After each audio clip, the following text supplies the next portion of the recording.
नमस्कार. आज आपण घरच्या घरी इको सीडलिंग पॉट्स कसे बनवायचे पाहणार आहोत. घरीच केळीचे झाड असल्याने मी आता त्याची एक फांदी तोडून घेते.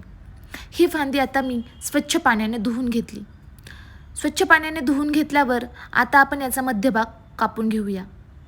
मध्यभाग कापून घेतल्यानंतरनं मी याच्या दोन वेगवेगळ्या बाजू करून घेते.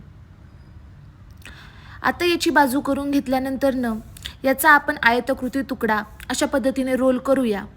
आणि हा रोल केलेले पॉटचा तुकडा सुरक्षित करण्यासाठी त्याला स्टिक लावून घेऊया. आता स्टिक लावल्यानंतरनं आपण पाहू शकता या पॉटला खालच्या बाजूने तळ नाही आहे, दोन्ही बाजूने हे पॉट ओपन आहेत. तर यामध्ये आपण मातीचे मिश्रण भरताना याची माती खाली पडू नये म्हणून आपण याला एका ट्रेमध्ये घेऊयात. थोडी ओलसर माती यामध्ये भरायची म्हणजे माती जास्त खाली पडणार नाही.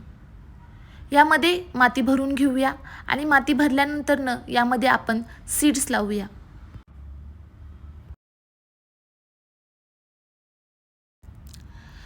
अशा पद्धतीने एका पॉटमध्ये आपण माती भरल्यानंतरनं यामध्ये सीड्स ग्रो करूया.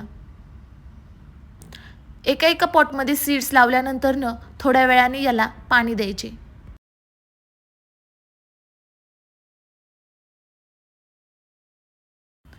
थोड्या दिवसांनी या सीडलिंग ग्रो झाल्यानंतरनं आपण याला बागेत लावू शकतो किंवा गनी बॅग्समध्ये ग्रो बॅग्समध्ये लावू शकतो.